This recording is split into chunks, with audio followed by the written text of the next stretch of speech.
Okay, now that we've covered those core fundamentals, let's talk about application of those. Well, as I mentioned in the last segment, I'm a real estate investor. I invest in residential real estate. However, to do that, to kind of set myself up for doing that, while I was at the university, I studied real estate. I then passed the state examination and got my real estate license, and I sold real estate for a number of years. So I realized that I have not only training, but experience and knowledge about the subject that I'm investing in. Most people don't have that. They don't have the knowledge, they don't have the skills, they don't have the will, they don't have the cash, the credit, or the courage to invest in real estate. And it's been said that a little bit of knowledge is dangerous. Real estate is one of those areas where you really need to know what you're doing. And for me, real estate has been very good to me because I find that it's very understandable. I can understand it. Maybe that comes from the training that I've had, the exposure, the experience that I've had. I also find it to be very controllable. I understand that I can take a piece of real estate and do certain things to it and affect its value. I can cause its value to go up by what I choose to do to it. And I can affect not only its value, but the amount of cash flow that it throws off. So I like real estate. And I made some very good income in the jobs that I've had in the past, but most of my larger checks have all come from real estate. Real estate has been very good to me, but I think that's because of my passion for it, my understanding of it, and my knowledge, experience, and skills in knowing what to do with a particular piece of real estate. So I choose to invest money in real estate. I choose to acquire residential real estate properties as assets. I take money, I put it into a piece of real estate, and I make that piece of real estate generate income for me. I make assets go to work for me. Because remember, you only have two choices, and that's my choice. I make assets work for me. And over the years, I've taught real estate investing. Because, you see, when it comes to investing, there's really only a few ways to do it. You can go into what I call paper assets, and that's everything from what you do at the bank, checking, savings, certificates of deposit, money market funds, to things like mutual funds, annuities, stocks, bonds, those type of products, your 401ks, IRAs, KEOs, all that stuff. Those are all paper-based assets, okay? Or let me say paper-based products. I'm not going to call them assets because most of them do not generate cash flow. Okay, most of them do not put money in your pocket. They're based on equity. I won't go into that. But they're based on a rise in value. But again, with assets, we're talking about cash flow, real money coming into your pocket. Most of those paper-based products do not generate real cash flow coming into your pocket. So, but you got that classification, paper-based assets. Then you have business ownership. And that could be anything, running some type of business where you're in it to generate a profit. So you work for profit as opposed to a paycheck. Paper-based products, business ownership, and real estate investing. Those are really the big three in terms of types of investments.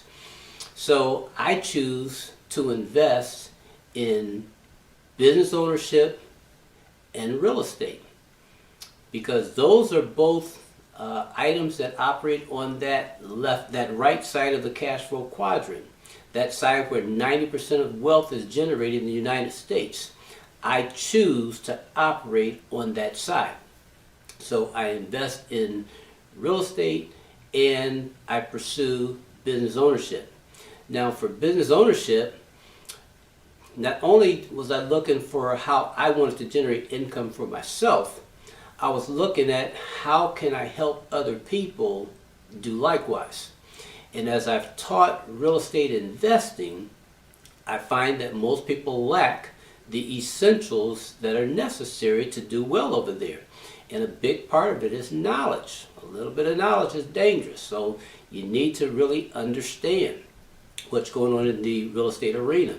So knowledge, skills, money, credit, connections, wisdom, insight, intuition, all those things operate, creativity, all those things operate over here in investing in real estate. So I was looking for a way that I can help people where they didn't have to bring so much to the table. They didn't have to have the knowledge, skills, and understanding and years of experience that I have. And I position myself so that my assets generate income, and those assets give me a way of leveraging myself, which means that by bringing other people into the business and giving them the same opportunity, it gives me a greater and greater number of people helping me produce income. Makes sense to me, so I do it. So I tie in leverage. And the overarching umbrella for everything that I do is minding my own business. Okay? That's just what I do. I mind my own business, and I encourage other people to do the same thing, to mind your own business, to follow the practice of acquiring assets, income producing assets. So I do that. I'm partaker of my own teaching. And then in the process of doing that, everything has to offer me the opportunity for residual income. Because again, I told you in the last segment that anything that I do, I want that residual component there. If it doesn't offer the opportunity for residual income, I may take a look at it, but it's not going to be high on my priority list because it has to produce residual income.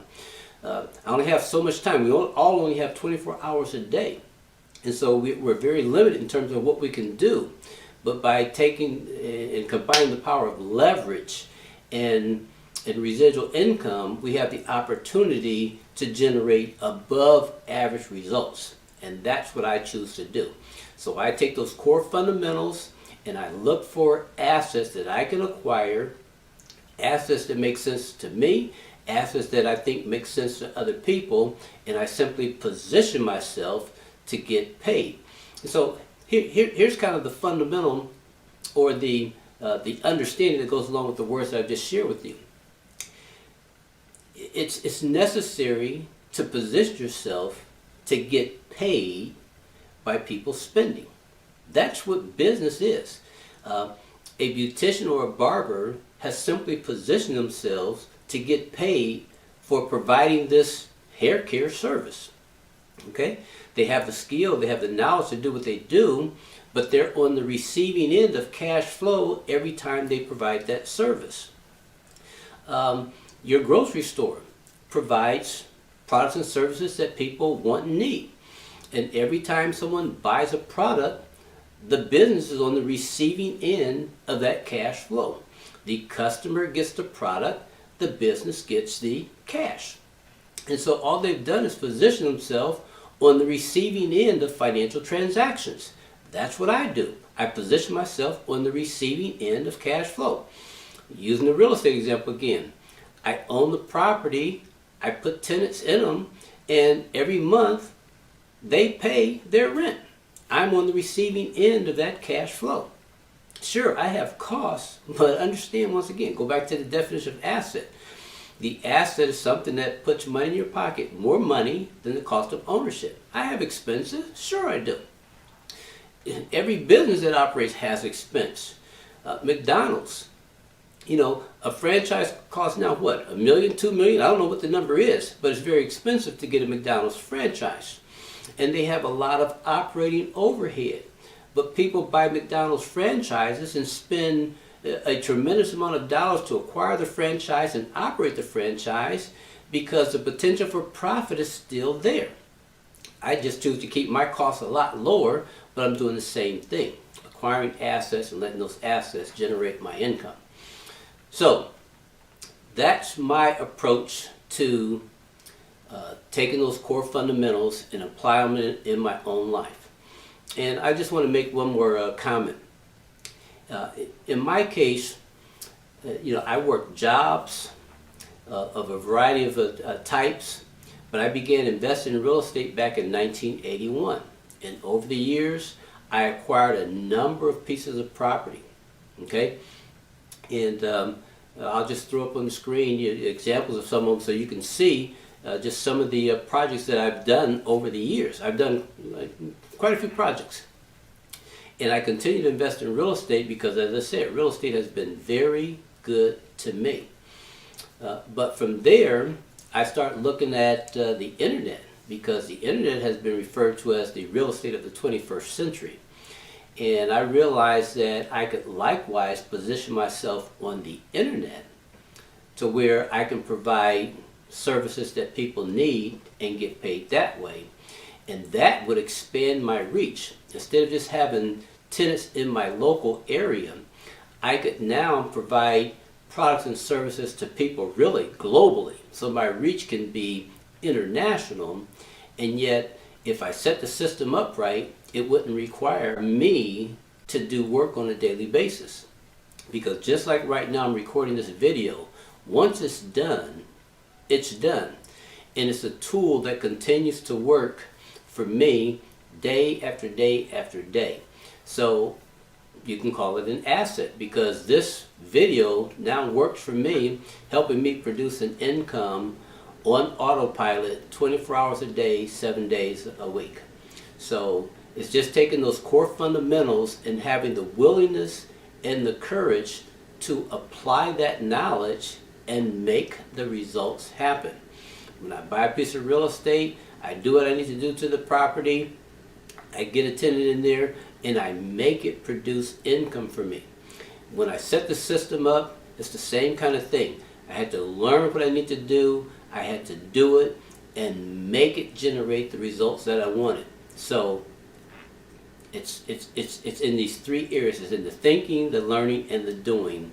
And hopefully by now you understand that you have that same ability, freedom, and power to think, learn, and do, and cause the results that you want.